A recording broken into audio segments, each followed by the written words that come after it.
Good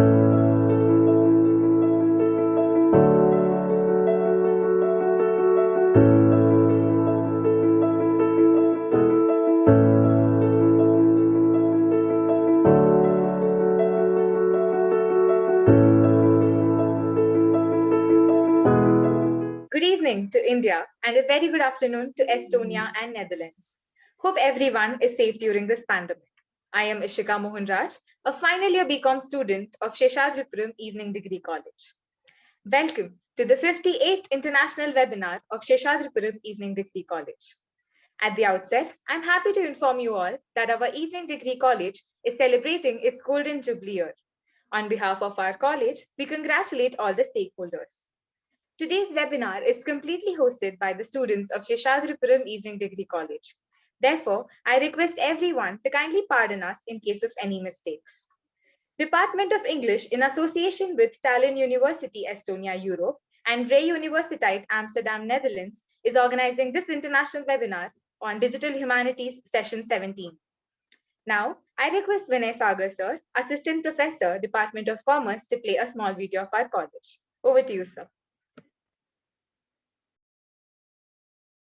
A great journey begins with a small step.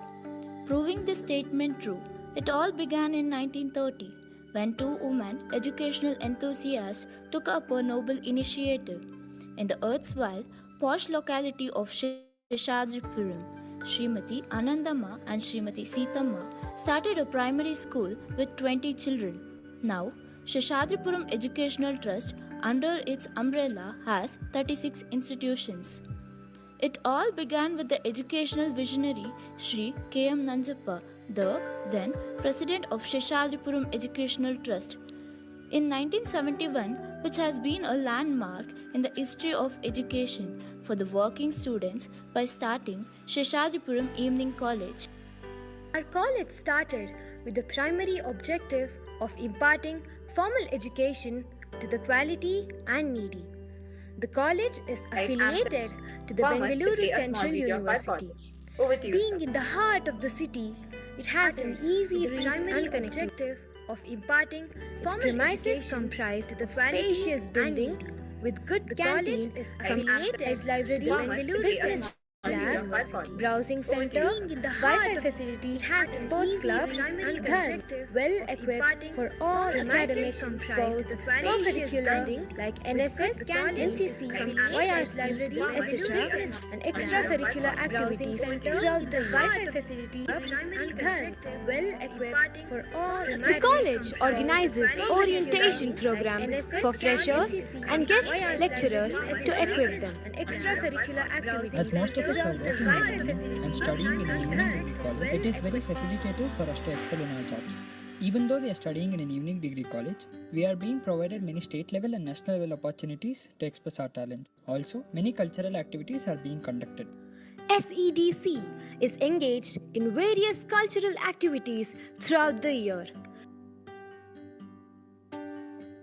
There are numerous committees in the college that perform variedly on their behalf and have a lasting effect on the college, students, as well as outsiders. Our evening degree college believes in the vision to ignite the minds of every student to identify and develop their inner strength, with the mission to promote holistic development of students by offering quality education and making them self-reliant and progressive. Our college NCC cadets will visit every academic year in Officers Training Academy Chennai and INS Kadamba Naval Base at Karwar. It will motivate our college NCC cadets to join Indian Armed Forces.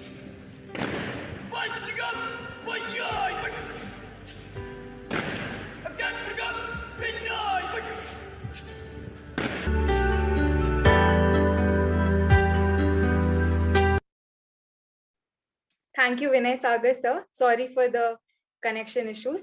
I now request Sumukha of third year BCom to welcome and introduce all the dignitaries to this international webinar. Over to you, Sumukha. Thank you, Ishika. A very good afternoon to Europe and Netherlands, and a happy evening to India. I take this opportunity to welcome you all for the 58th international webinar of our college.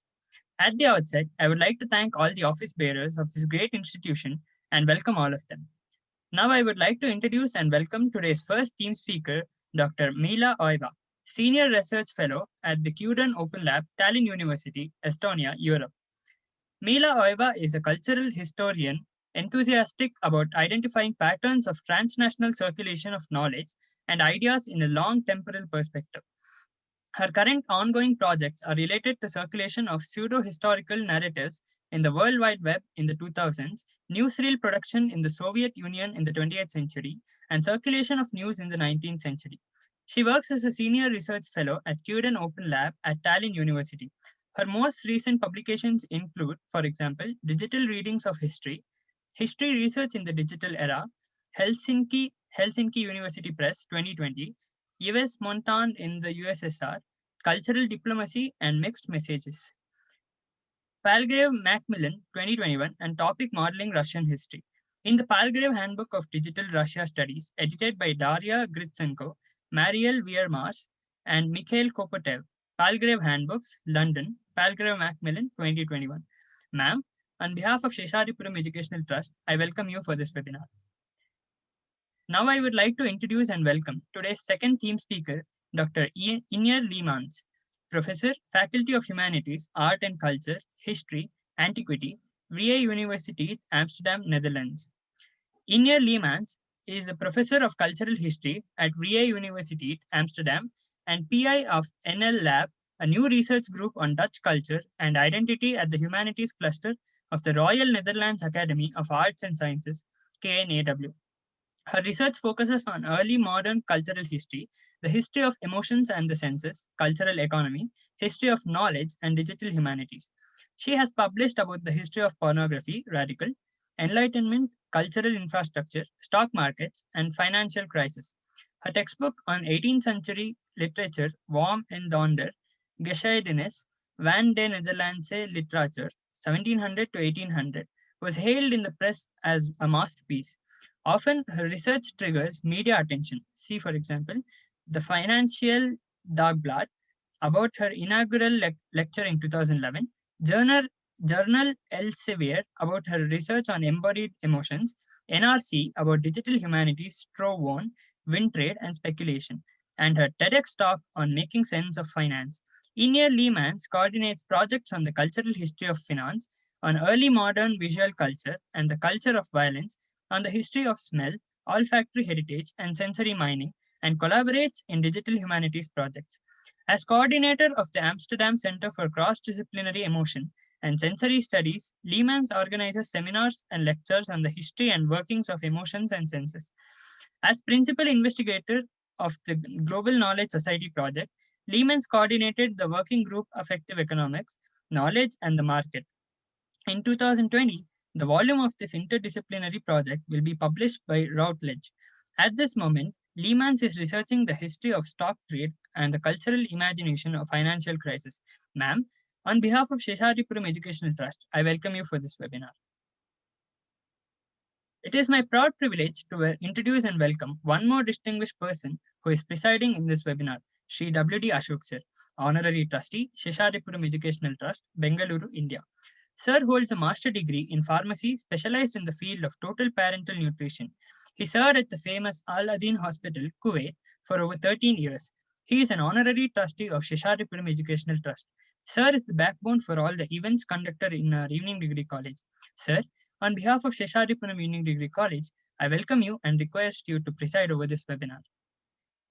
I would also like to welcome our beloved principal, Professor N.S. Satish Sir, who is the man of perfection and a guiding force for having organized 57 international webinars conducted so far. On behalf of our English department, I welcome you, sir. I welcome all the office bearers and trustees of Seshadripuram Educational Trust and all the principals of our sister institutions, other heads of the institutions, conveners, volunteers, and all the participants who have registered across the globe. I welcome Dharappa Konnur sir, Program Coordinator, and Rajat B.S. sir, IQSC Coordinator. And finally, I welcome our own teaching and administrative staff for this webinar. Thank you. Thank you, Sumukha. May I now request our first theme speaker, Dr. Mila Oiva, Senior Research Fellow, CUDAN Open Lab, Tallinn University, Estonia, Europe, to enlighten us on the topic, Exploring Fake History Narratives in the Russian Language World Wide Web. Over to you, ma'am. Thank you so much. Let's see. I hope you all see my slides here. Yes, ma'am. First of all, I would like to congratulate Seshadripuram Evening Degree College for this jubilee, and I would like to express my gratitude for inviting me to take part in this international webinar series. I must say that I'm extremely excited to be part of this event series here. Like already I have been introduced, but I will just briefly say that I'm a cultural historian, and I'm expert on Russian and Polish history and digital humanities. And as already stated, my research focuses currently on circulation of knowledge from 1850s to 2010s. And today, I will take you to the contemporary Russian discussions on medieval history. And as my title already hints you, I will be focusing on fake historical narratives in this vast area of discussions. Okay, so you could of course ask, what is fake history and why it should be actually studied? With fake history, or we could also say pseudo-history, I mean kind of like very narrow genre of texts that are circulating in the online sphere and also in publications. And with these fake historical narratives, I mean texts that claim to present facts. So I'm not talking about like any like fictional historical accounts or something like that, but things that claim to present facts. Fake historical narratives also fail to follow the practices and methods of historical sciences. And they, nevertheless, they refer to a selective subset of sources that are selected to support their own interpretations and claims.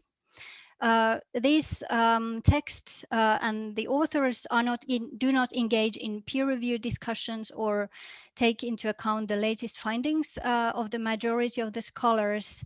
And most of all, they are based on conspiracy theories, and they claim that academic researchers and memory institutions somehow conceal the truth of the past. I must say that often when I talk about my research, I feel a little bit uneasy because fake history, of course, is in a way derogatory term that can be used to stigmatize people and, for instance, opponents. And I see that, of course, my position as an academic historian, marking something as fake or pseudo-history can be really problematic. However, at the same time, I see that there are these kinds of texts floating and circulating online and in publicity. And it's kind of like a very important topic surrounding us today. And although this is a very difficult topic, I think it has to be addressed in a way or another. In most very extreme cases, we can see examples where uses of fake medieval history can lead us. I personally come from Finland, and in Finland we have this group of people called Soldiers of Odin, who use medieval Nordic symbols in far-right anti-immigration activities. Furthermore, I think we all remember the Capitol riots in the US at the beginning of this year, where some of the individuals taking part in these riots used also Nordic symbols to support conspiracy and white supremacy worldviews. And maybe the most threatening or alarming examples are the massacres that have taken place in Norway in 2011, and for instance in New Zealand in 2019, where these murderers were inspired by like ideals of crusades against Muslims in Europe. So I think these are very serious examples, and these examples kind of like all exemplify using symbols and banal ideas allegedly derived from European medieval history to make racist political claim and promote xenophobia. So that's why I think these things have to be studied and kind of like try to be understood where they come from and what kind of phenomenon this is. So I think also my examples show that this is a global phenomenon, and it's based on misconceptions of history that may lead to serious consequences. It is also connected to using nation-bound historical narratives for shaping identities and for political and social claims of today. This topic is also connected to the wider phenomenon of misinformation in the form of fake, fringe, or pseudo-knowledge, hoaxes, and conspiracy theories.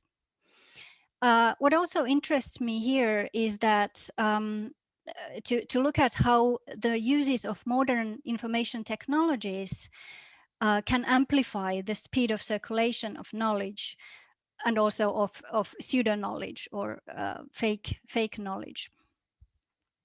So today I'm going to focus on fake historical narratives in the Russian language context. The preceding scholarship on this phenomenon has explored the fake historical narratives mainly through individual case studies. And there are also some theoretical conceptualizations of the topic, but without systematic study of data. So what I'm aiming to do here is to study the topic at a larger scope in order to understand what it is, how widespread it is, what it consists of, and how is it formed. And because the data is quite vast, I will show you a little bit later. Of course, then I need to use also computational research methods to help me to understand this phenomenon. My research is part of a project that is going on at the University of Turku in Finland. The principal investigator of that project is Dr. Reima Välimäki. And that project explores pseudo-historical narratives of medieval Finnish and Russian history circulating in the World Wide Web. The methods that we use are text reuse detection, and we use text reuse detection algorithm BLAST, and also network analysis. The data that I use in studying the Russian discussions kind of like comes from two different sources. One of them is approximately 1.5 million web pages, blog and discussion forum posts that we have scraped in autumn 2019. The other part of the data comes from a Russian language newspaper database called Integrum. And for that, we have approximately 300,000 newspaper articles covering years from 1991 to 2018. All of these data discusses Russian medieval history from different perspectives. And I'm not doing this research alone. Here are my collaborators with whom I do this research here.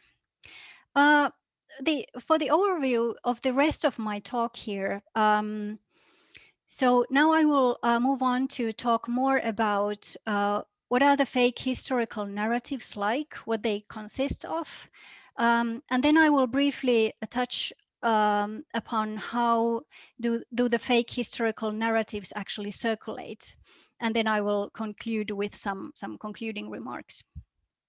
Okay, so what are the fake historical narratives like? So if we look at the whole like public discussion in Russia currently touching upon the medieval history, there are of course a lot of different kinds of materials, especially floating online, discussing this matter, and not all of them are pseudo-historical. So there are different kinds of digitized books and websites on different kinds of like scholarly research projects. Then there are school essay sharing platforms. You can find history hobbyists websites, different kinds of discussion forums, and also articles and blog posts dedicated to this phenomena. And if we talk about the public discussion in Russia concerning Russian medieval history, we can see that there are actually kind of like two poles of kind of like official histories, that is the academic historical discussion and the political leaders discussion, that sometimes they overlap, but there are some differences there as well. And around these two kind of like official histories, there are a lot of different kinds of alternative or marginal interpretations.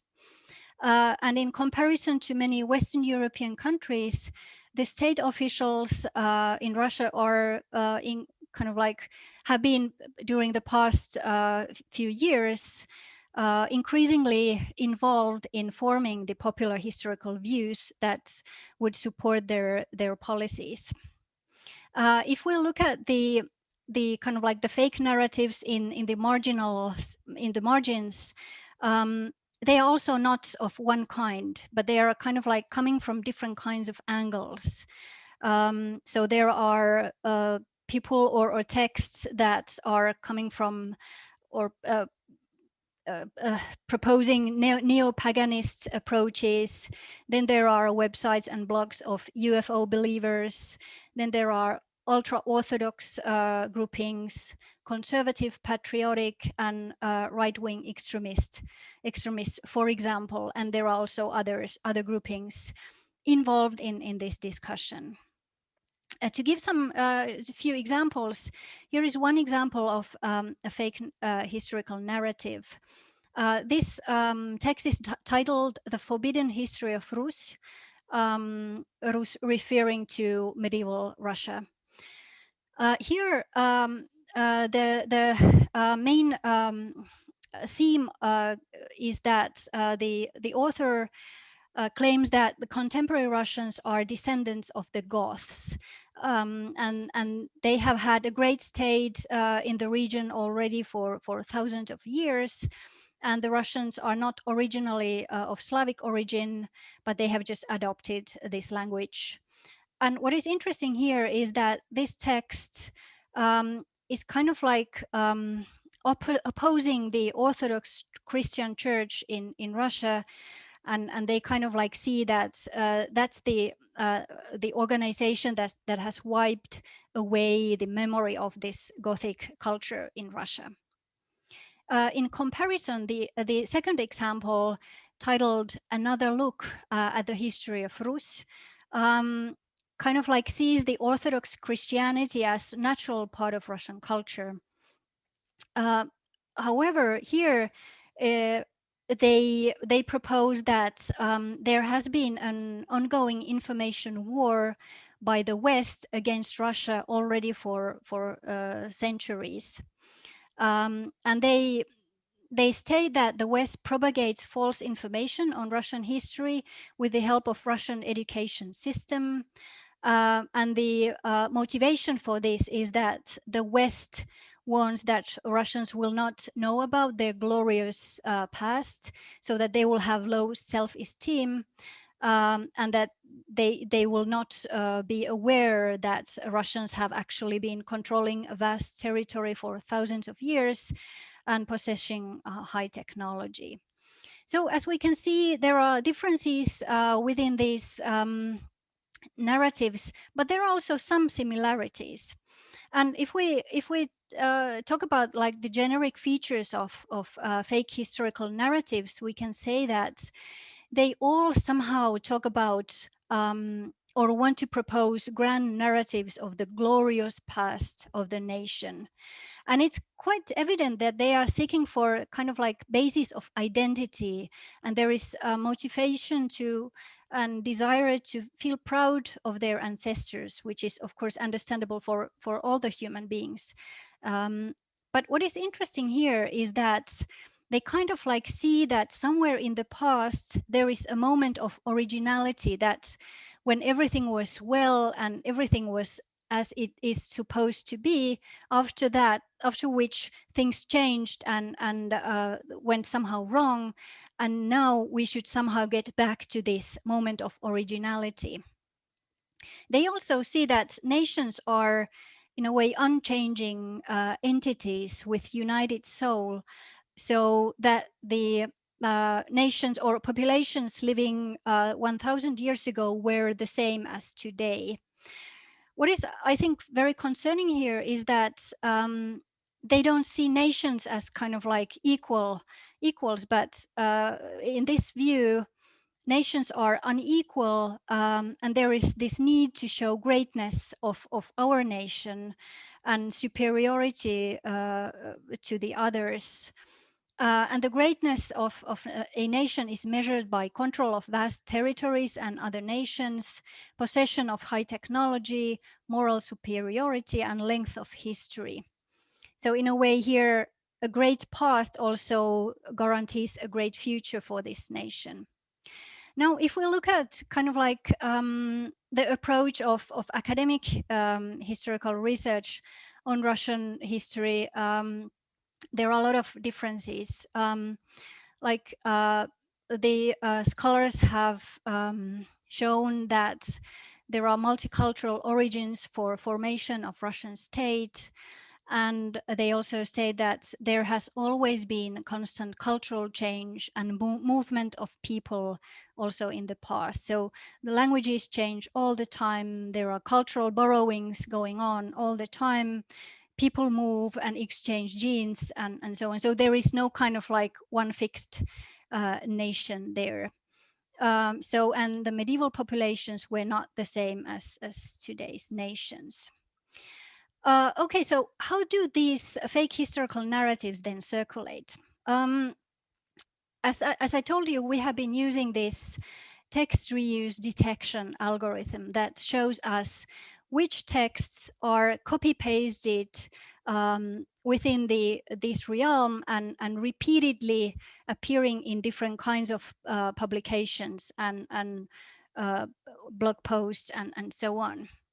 And what is really interesting here is that there is a very strong one theme that kind of like is very, very widely represented and widely distributed there. And it is a discussion concerning the ethnic origin of Prince Rurik based on different kinds of texts. I will come back to this soon.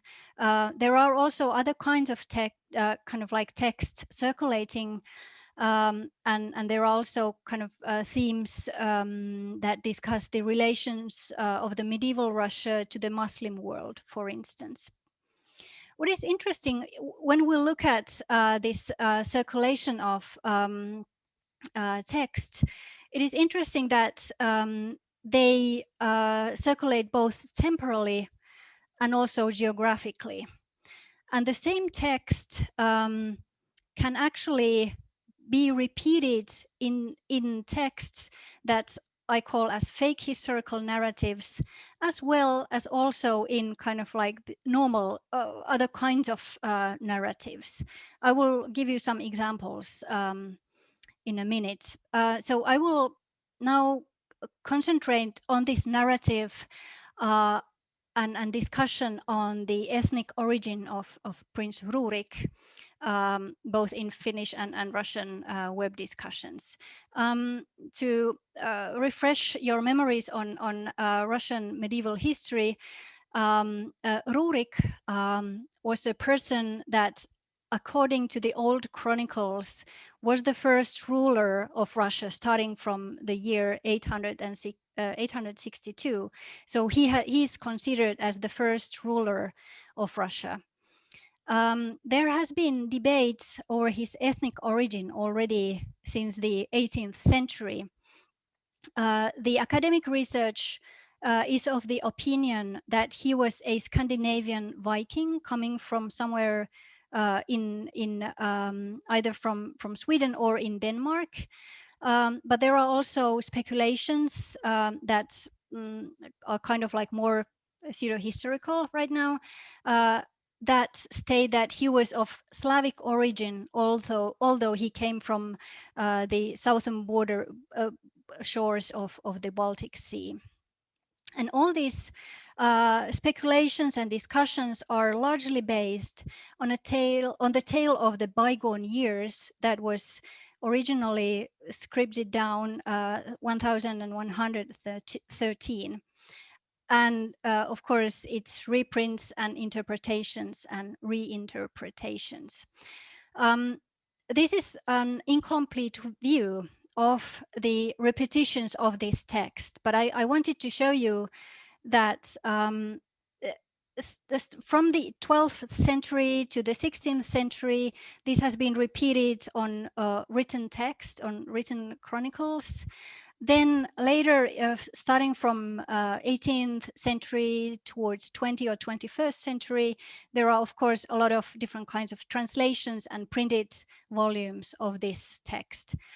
And today, there are also a lot of digital reprints circulating in the web. If we look at the particular text that is circulating in the online discussions, it is a very short text snippet that is in English. It states that the people living in the current Russia decided that they will need a ruler who would rule over them according to the laws. And they went to the people called Ruse, but these people were called also Varangians. Some called them Normans or Angles. Some called them Swedes and Gotlandians. So they had several different kinds of names, but nevertheless, they invited three brothers. One of them was Rurik, to rule over them. So this is basically the text that is circulating in different places. So one of these publications that circulates this text is a book written by Anton Belyakov, which is titled in English, Genuine History of Ancient Russia. And this this author is advocating the idea that actually Rurik was of Slavic origin. Then there are also other texts and other books. One of them is by Mikhail Yeliseyev, and he also repeats this text, and he advocates the idea that actually Russian history is more than 1,000 years. It's actually 10,000 years old, and this is his idea here. But this text snippet is used also in other kinds of online materials. For instance, it is repeated on Wikipedia and other online encyclopedias, or just in newspaper texts.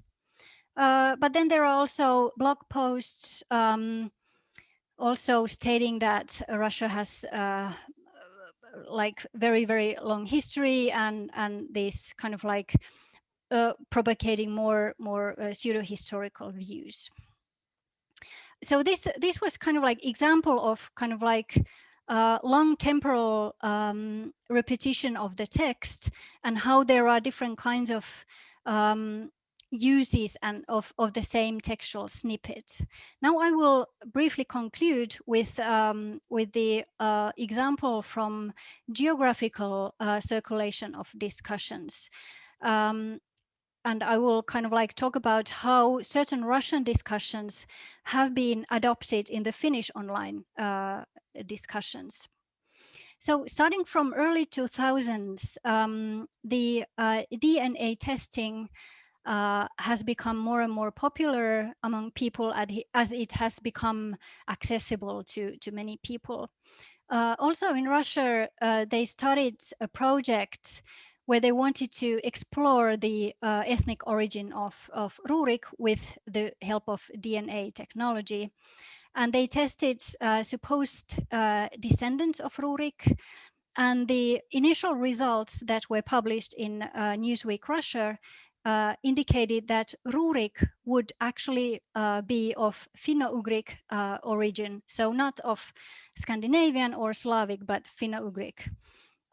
Later on, they came to conclusion that actually he was of Scandinavian origin, but of course these kinds of revelations caused a lot of speculations and discussion on various online forums.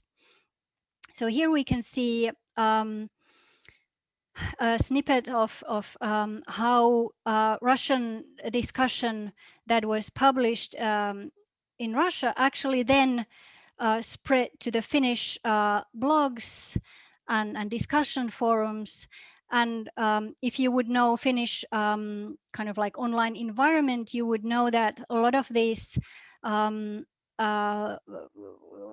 forums, like a lot of these venues here are kind of like a little bit dubious reputation and of kind of like right-wing kind of like thinking. So so this example shows that first of all, that interpretations of the results of the DNA analysis that itself could be like scientifically valid were interpreted socially, culturally, and politically bounded manner, so that these kinds of analyses did not actually provide unbiased truth about the ethnicity of the ancestors. And here again, we can see that there is this kind of like need to understand and need to kind of like push that the ancient populations would be the same as nations today. And this also shows that the texts circulating are simultaneously global and local. They at the same time circulate across different languages, but at the same time, their meaning can be interpreted from local perspective and from the local context. To conclude, this is of course just an ongoing research, so I don't have kind of like final conclusions yet, but I can see that like fake historical narratives are not a new phenomenon. They are as old as history and a global phenomenon. And despite the new technologies that we use, I mean both the social media, World Wide Web, and also the DNA analysis, many of these texts are still interpreted from the perspective of the assumptions of unchanging and well-defined nations. The fake historical narratives are based on long temporal circulation and reprint of texts, but they also travel from language to another, but adopt at the same time new emphasis in the new context. So thank you.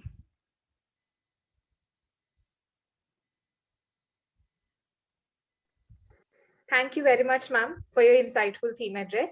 I now request our second theme speaker, Dr. Inger Leemans, Professor, Faculty of Humanities, Art and Culture, History, Antiquity, Vrije University, Amsterdam, Netherlands, to enlighten us on the topic, Embodied Digital Humanities, Sensory and Emotion Mining on Historical Text and Image Datasets. Over to you, ma'am. Sorry.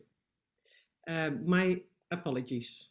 I was saying that thank you for inviting me and congratulations on your jubileum. And it's really great to be here and to see so many students of digital humanities together. Can you now see myself and my screen? Yeah, ma'am. Okay, wonderful, wonderful. I wanted to start out with a publication from 2013, a science article which researched emotions and where they are found in the body. So when you feel an emotion, where do you feel it and how intense is that emotion in that part of the body?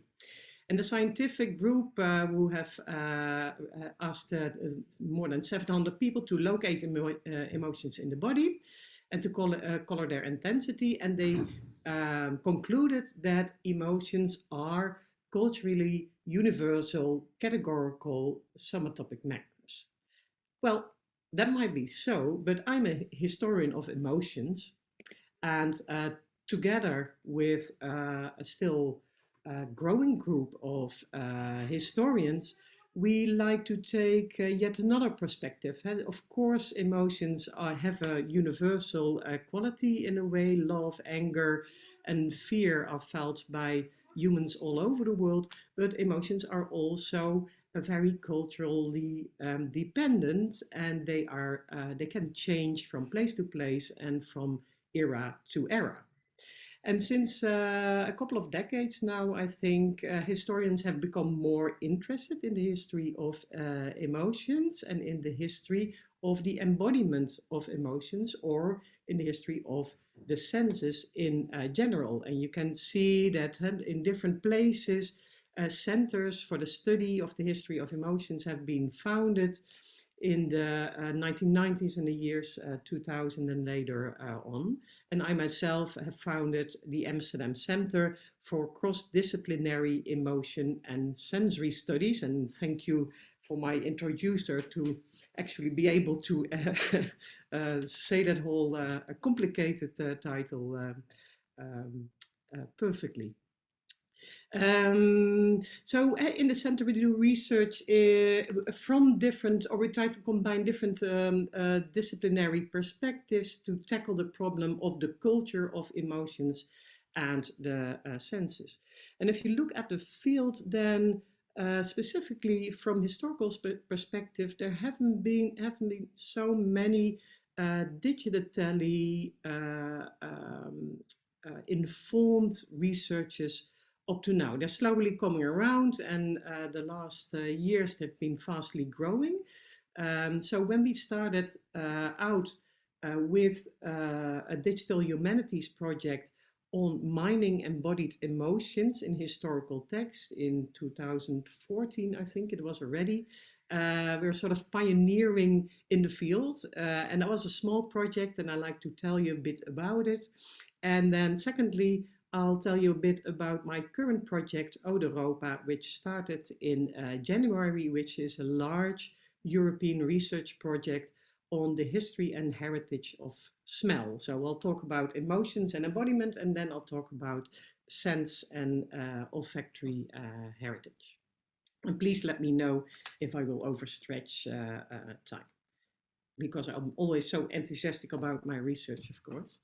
Now, first, the Hema Project, which we set up in a collaboration of historians, literary historians, computer science, and computational linguist scholars. So really a combination of different disciplines. And you can see the main researchers here. We started, if you're interested in researching the history of emotions, and for instance, thinking about, okay, how can I trace information about emotions in text, in historical text, then of course there are a lot of sentiment mining tools around. Here you have a short list, of course, there's many, many more, which have been developed already since the 1960s, 70s, and become more and more advanced. So that's really wonderful work. only for us, there are some challenges. And so most of the sentiment mining tools, they have been designed for recent text corpora, so with the 20th and 21st century in mind, mostly looking at social media and digital-born text. They're mostly designed in the English language, although a lot of them by now have been also translated to other language domains. Many of them were designed originally to trace sentiments around product reviews or movies or hotels. I think Airbnb, interested in whether people liked the places where they stayed, or in political science to think about political sentiment. And then sentiment is not emotion as such, it's mostly opinion. Do people like it or dislike it? And what kind of opinion do they have, for instance, about a political party? There are some sentiment mining programs, or emotion mining programs specifically, but they mainly look at basic emotions. And the problem with basic emotions is that that is a category which is designed by 20th and 21st century psychologists, and that mainly is derived from facial expression. So whether you can see fear, for instance, is very visible in the face, and therefore it's called a basic emotion. Now, two last problems are that most sentiment mining tools only look at single words, so that makes it not very robust. And only a few of them have categories that also look at embodiment, at sensory categories, like the linguistic inquiry and word count, for instance. So we thought, okay, then we have to develop things ourselves, and that's what we did. And again, this is a small pilot project. We thought, oh yeah, if we're interested in history of emotions, why not look at theater text? Because of course in the theater people are very expressive, so we also reckoned theater text to have a high level of emotion references. So we selected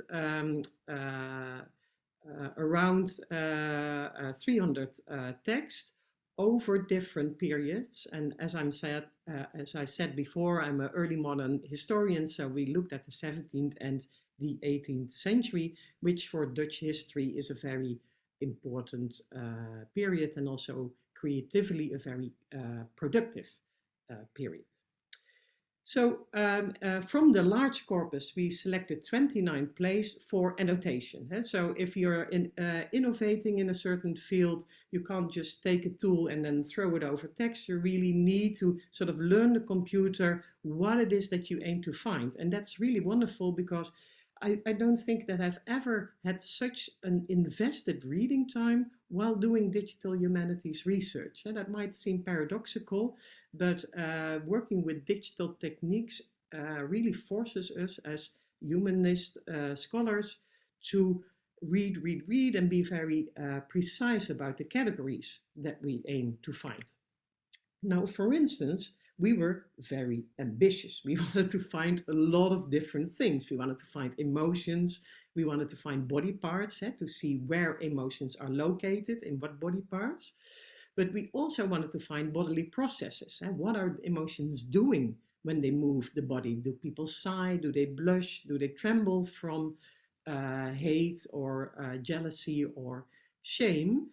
And also maybe they have emotional actions like scolding or embracing.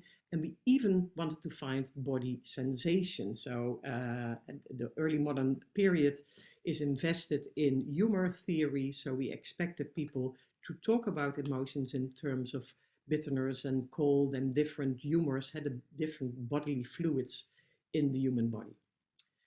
Then we started to annotate the 29 texts, and we became more and more fine-grained in indicating emotions, what kind of emotions we were finding. And so we found anger, but we also found more, you might say, soft feelings like benevolence, and we annotated for those. So in the end, we had 37 emotion labels, And together with a group of experts and students, we labeled all these texts for these references.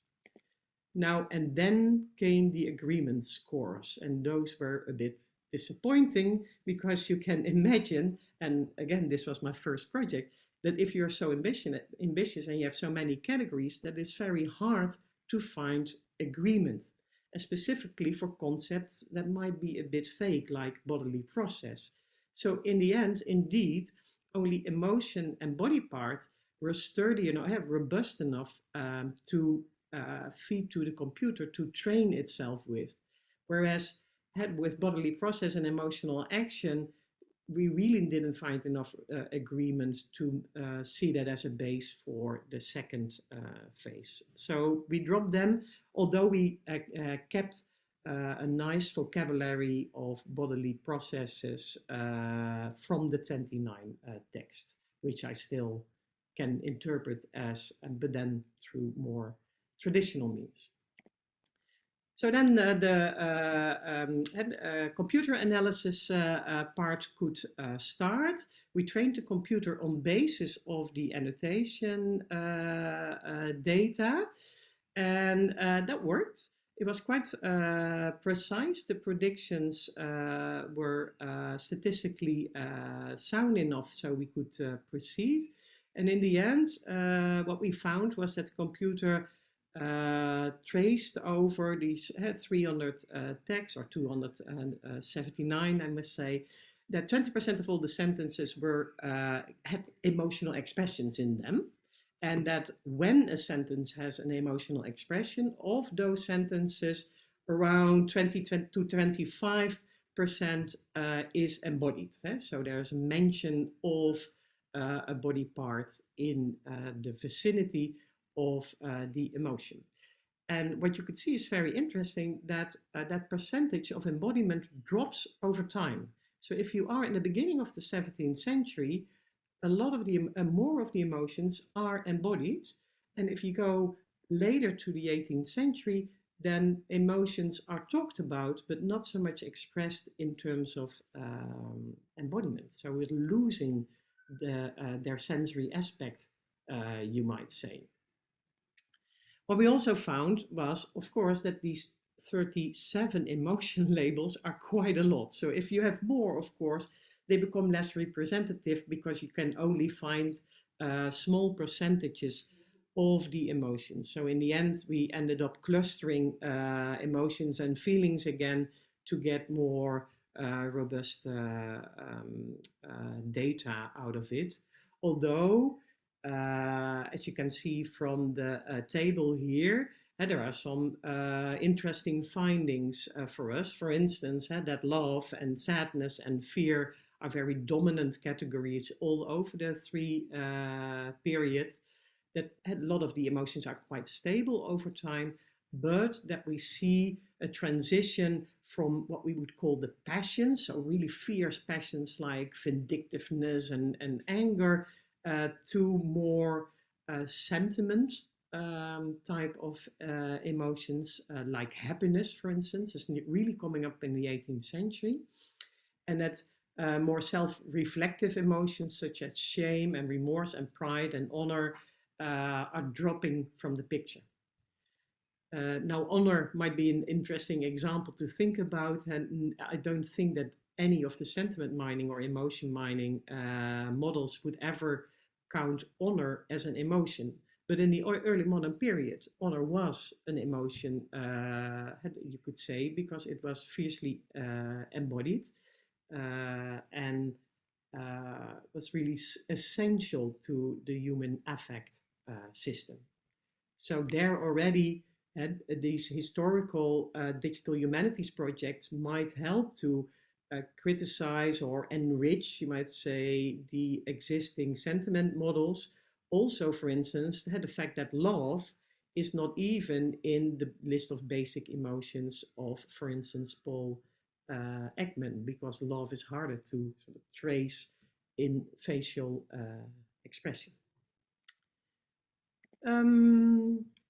Body parts were also interesting. Like I said, we see a diminishing interest for, or a diminishing embodiment over time. You can say in the Renaissance, emotions could be felt nearly in all parts of the body, like in the nails, in the hair, in the toes, and then that starts to concentrate more and more in the heart. So the heart becomes the most, or is already the most important seat of emotions in the Renaissance, but it becomes even more dominant towards the Enlightenment. So as emotions start to flow from the body to the heart, they also become a little bit less embodied. And that disembodiment over time we can see with all kinds of emotions like despair and with honor. So we had these calculations per emotion as well, so we could see, oh, this emotion is felt in those and those body parts and what changes over time. I'll go on to the next slide. This is just an example. In the project, what we also try to do is historicize existing sentiment models. But probably because of time, I'm looking at my clock at this moment, I will not dive into detail, but if you're interested to hear more about it, I'd be happy to share our findings. So I try to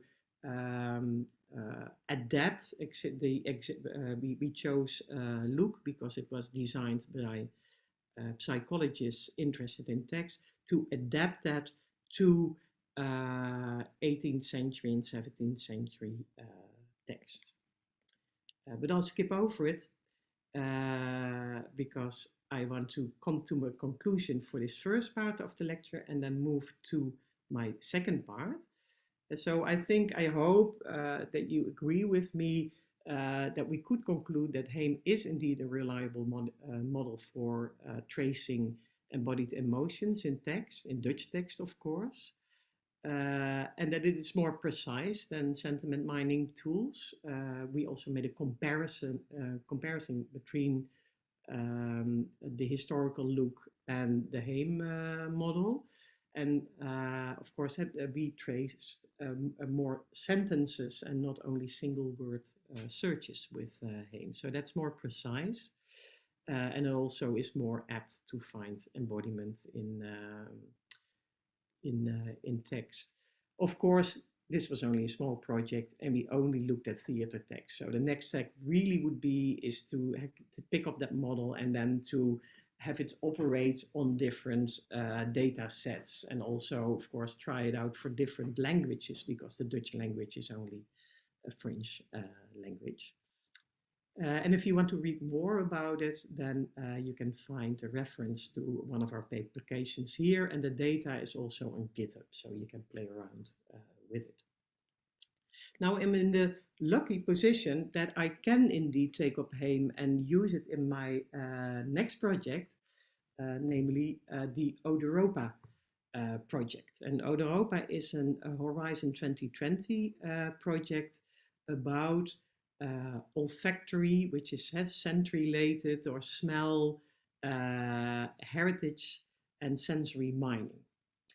And we designed this project as an answer to a question by the European Union. And the question was, okay, so the last decades, we have a lot of museums and archives which have all over Europe have invested in digitizing their collections. And so we have all these beautiful digital collections, but they're sort of spread out and they are not so well connected. So it's hard for them to present shared and also tangible narratives to the European or to the global public. So how can we create more tangible shared narratives from those digital collections and then heighten the impact of our heritage institutes? And our answer was, why? Okay, that's an interesting question. Why don't you look at smell? Because smell is both tangible and intangible. It's something that you can touch, but it's also something in the nose and also an idea of what an emotion or an odor vision, you might say. So it's perfect actually to discuss or to connect different digital collections. So why don't we do that? So we set out since January with 7 different partners in 6 countries to develop artificial intelligence, computer techniques to identify olfactory information in digital text and image collections, to find these shared olfactory narratives. Well, that's quite a challenge because sensory mining has not been very high on the agenda of the computer science groups. So, and specifically not if we talk about historical languages and images, because we are mainly looking at 17, 18, 19 and beginning of the 20th century for copyright reasons.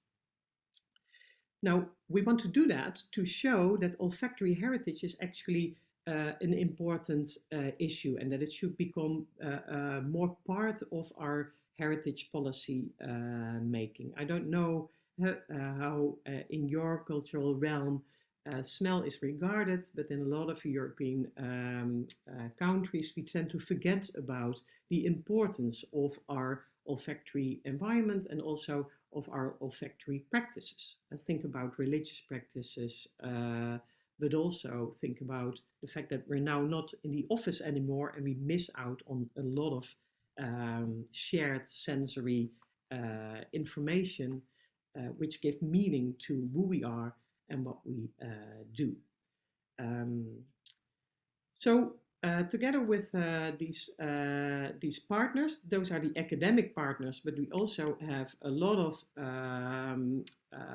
heritage partners and industry partners, like the perfume industry. We have set up a project that has different work packages. One group is trying to trace olfactory information from images. The other group is doing that from text. Those are combined or the information that they will extract are combined by our semantic web group, which is both informed by, but also creates input for the historians that are trying to trace the olfactory narratives that we can find and think about, for instance, how tobacco came into the European realm in the 16th and 17th century. That's a major impact story about olfaction. And then we're trying to design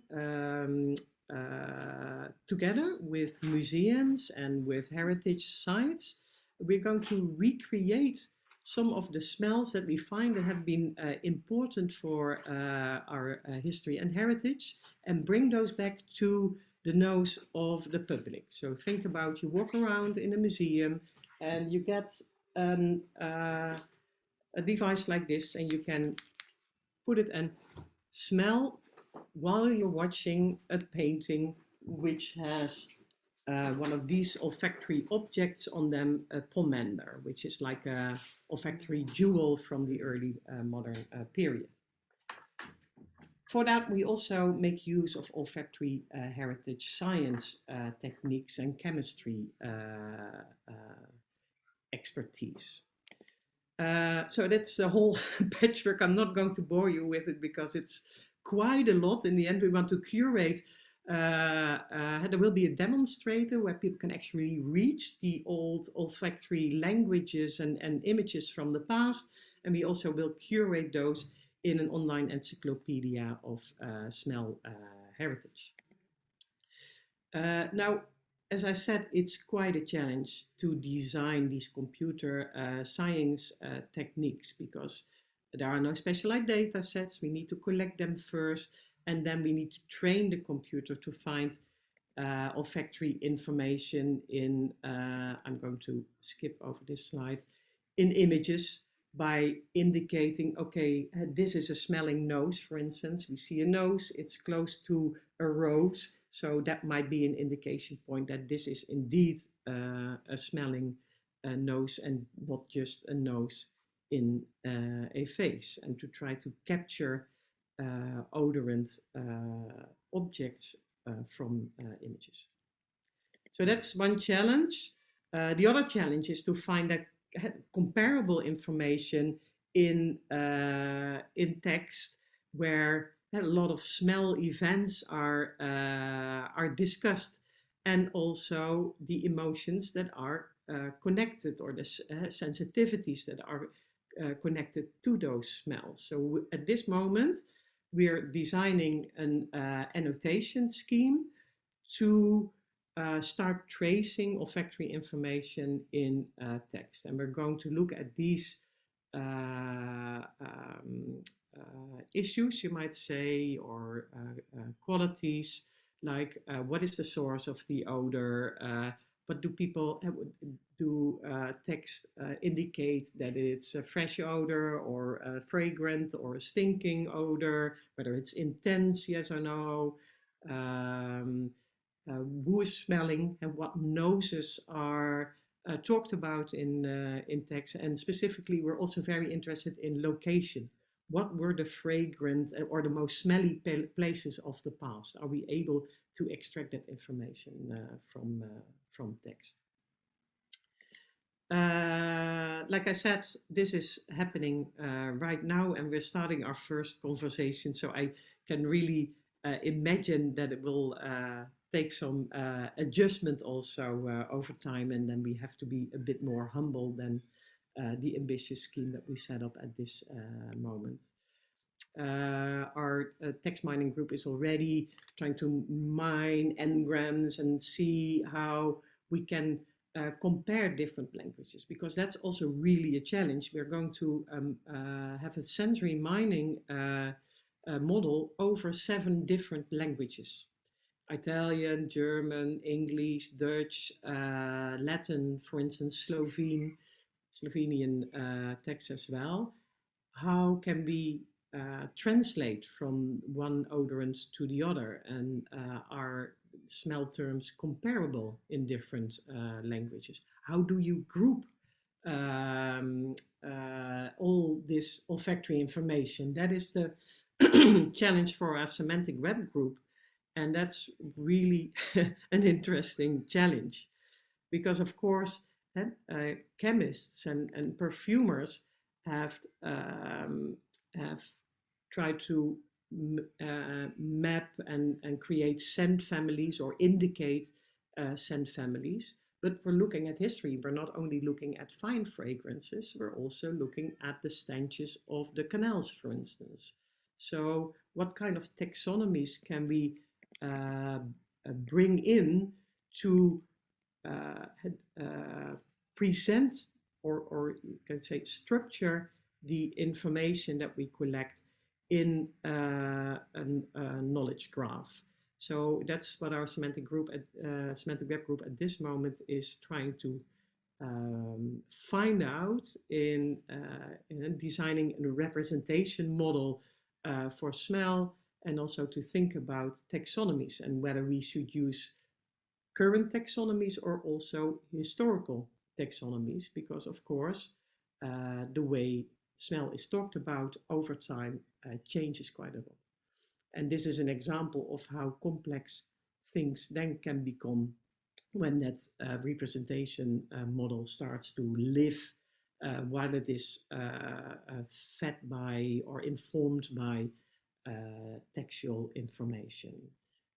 And these are some examples of the olfactory taxonomies which we are now trying to combine, and I'd be happy to tell more about that. But I'm more happy to conclude by indicating some very, very preliminary lectures and publications that we're doing at this moment. And you're also more than welcome to come to our website and to engage in our network, and to follow us on either Twitter or through the newsletter and the website. Thank you so much. Thank you very much, ma'am, for your insightful theme address. Now, the floor is open for interaction.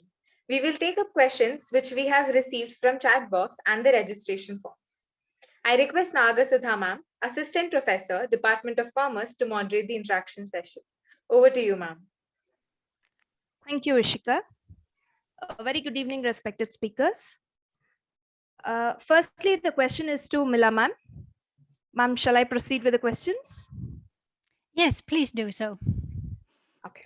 While exploring fake history narratives of Russia, did you find any evidences to rewrite the history of Russia? Yes, actually, I think that all of these fake histories are kind of like trying to challenge the kind of like the academic view on history, and kind of like they are representing the history of Russia in totally different way. So I think that that's this question is very good in that sense, that it actually captures the very core essence of these pseudo-historical discussions that I'm looking at, in so that they really are attempting to see the history of Russia in a totally different way, and kind of like in that sense rewriting the history of Russia. Yes. Thank you, ma'am. One more question. What challenges did you face while exploring fake history narratives of Russia? Well, of course, there are a lot of different kinds of challenges. One of them is, of course, this that I already briefly mentioned during my talk, is that how to actually really define fake history or pseudo history in comparison to kind of like because it's also very difficult to say what is truth in history at the same time. So I think this is one of the challenges, but at the same time, I think that because we can see that there is a continuum from very good accounts of history to poor research to somewhat vague history, and then at the very other end there are these fake histories. So in a way, it is still possible to determine what is pseudo history. But of course, there are always a lot of challenges when dealing with huge data sets and scraping data and polishing it. And this is something that my colleagues and I have been doing a lot, kind of polishing the data and looking at different ways of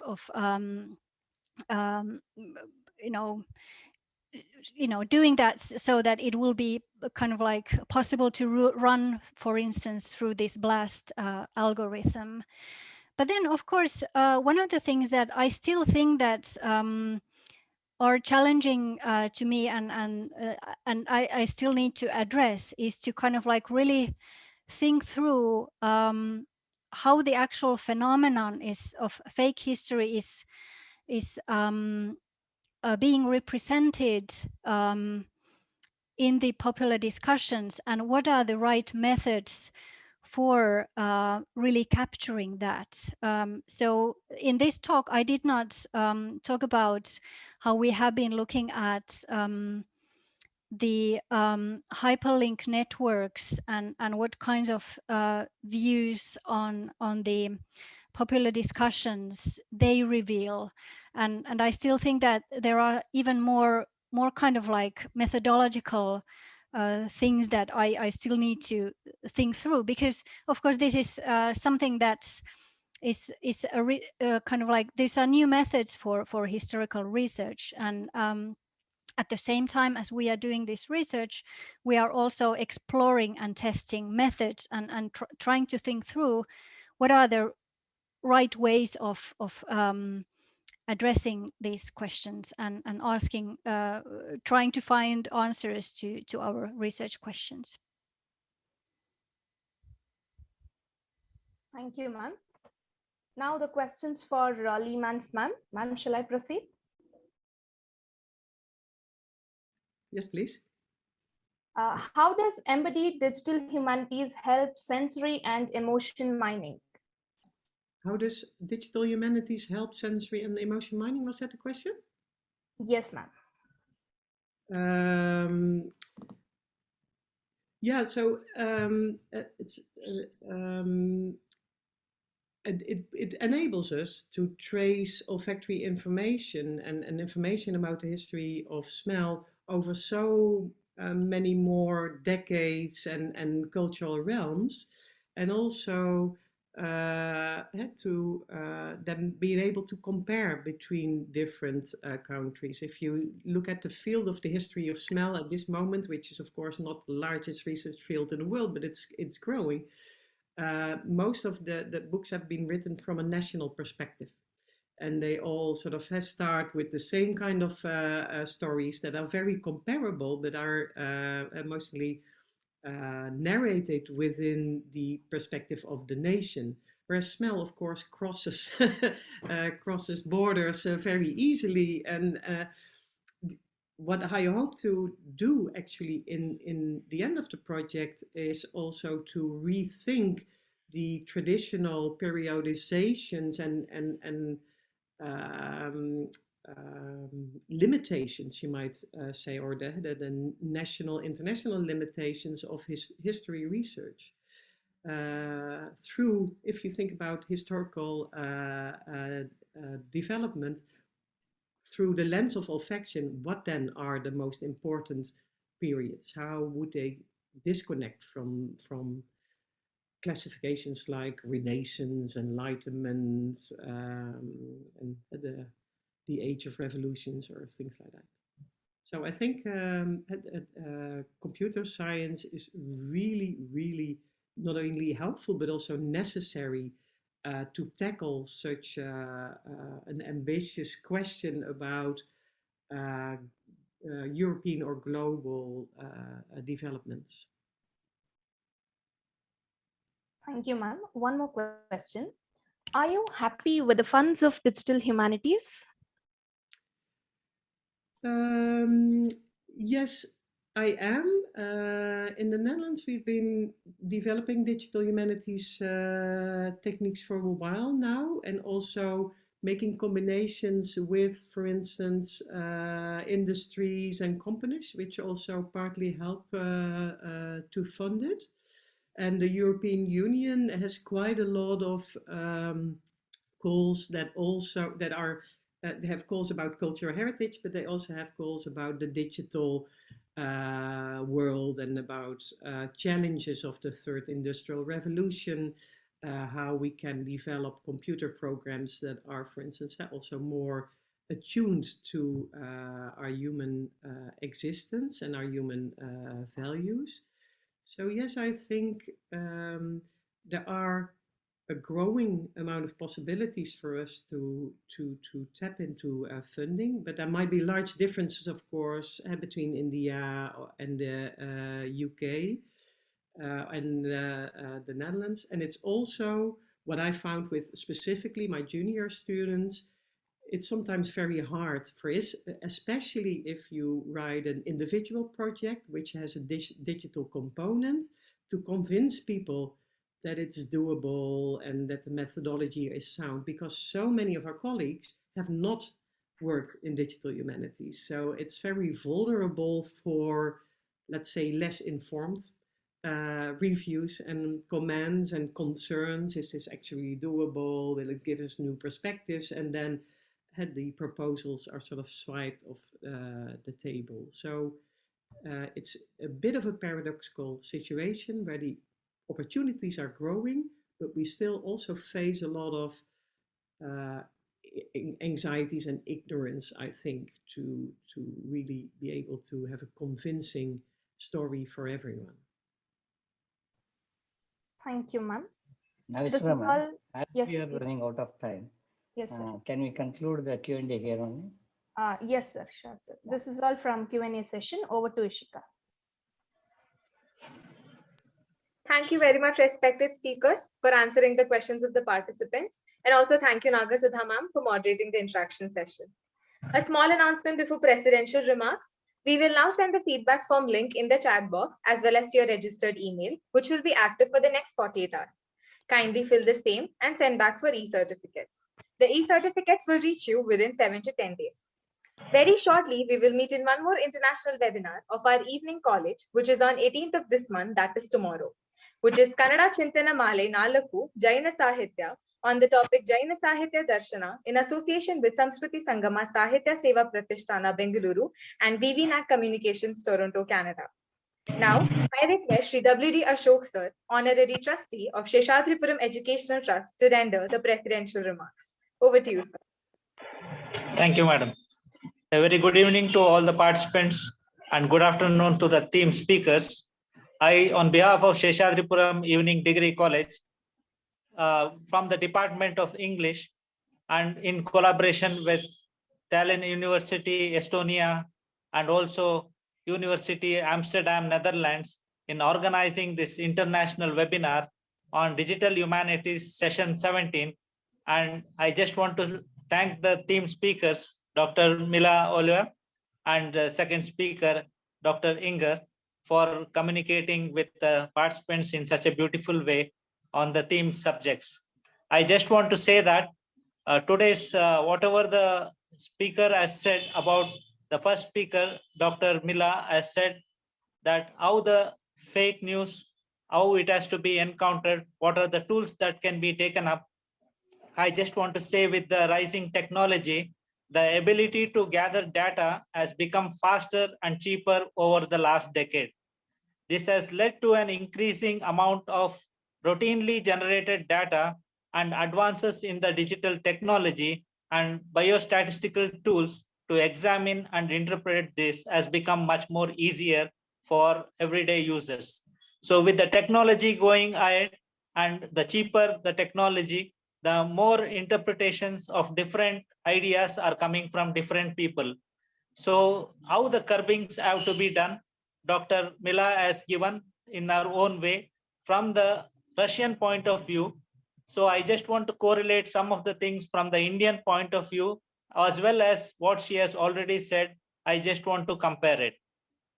Just starting with what Madam was telling, that is the Russian Empire in the historical empire that extended across Eurasia to the North America from 1721. It was the third largest empire in the history, stretching over 3 continents, Europe, Asia, and North America. The Tsars, Ivan II, laid firm groundwork for his empire in Russia. The next king, Emperor Peter, fought numerous wars and expanded Russia into the large empire and made it a major European power. He made his capital St. Petersburg, moved it from Petersburg from Moscow. So until the February Revolution of 1970, the Russian Empire was absolute, a great imperial, the USSR, United Republic, that is the Soviet nation itself it was. Until now, what stands, it's a completely different scenario. So it makes us to think what was Russia then and what is Russia today.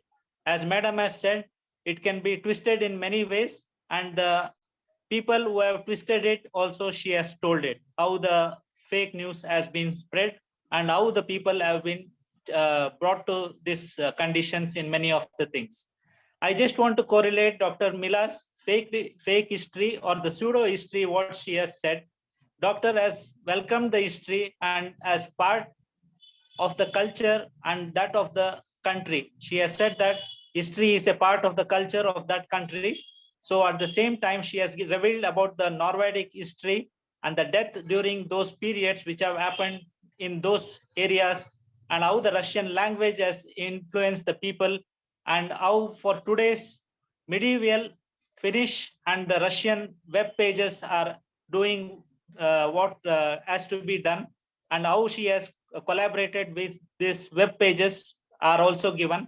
And she has talked about the Instagram papers from 1991 to 2018, how she can work it out to bring out what is fake and what is not fake from the papers which are available in the Russian era.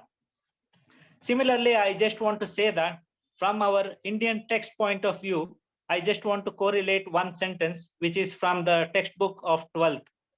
It says that even when temples were destroyed during the wars, grants were later issued for the repairs during those periods of Aurangzeb and Shah Jahan. Means they are saying that wars were happened and the temples were looted and destroyed, and they say that grants were given to repair. But there is no mention of how many temples are repaired or how many were destroyed. So I just want to correlate some things, how the things are happening. From somebody, once they ask the question from the information, that is Right to Information Act, from the textbook, page number 234, from the 12th class textbook, please provide the number of temples repaired during this period was asked. They don't have the answer to it. So I just want to say that how the news or how the textbooks are feeding it and why they are feeding such informations without the knowledge or without the data which is available. So these things which are there has to be corrected. And at the same time, Madam has said how it consists of and how it's being circulated, fake news is being circulated, and our conclusions that nations are unequally treating other nations and how superiority of the West over the other countries are being done in the very past.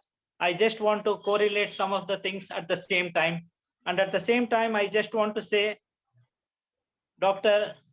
Inger has said the utility of HEM, that is HEEM, our main caste, what she has referred to in her speech, is a very reliable model according to what studies she has confirmed, and is a more precise than the sentiment mining tools, as it is traces more word expressions can be dealt with.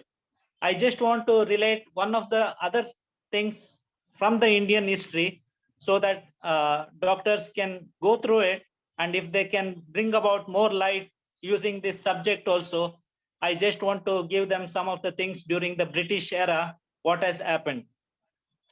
The British still hoped that the partition of India could be avoided and were trying to come to an agreement with the Congress and the Muslim League.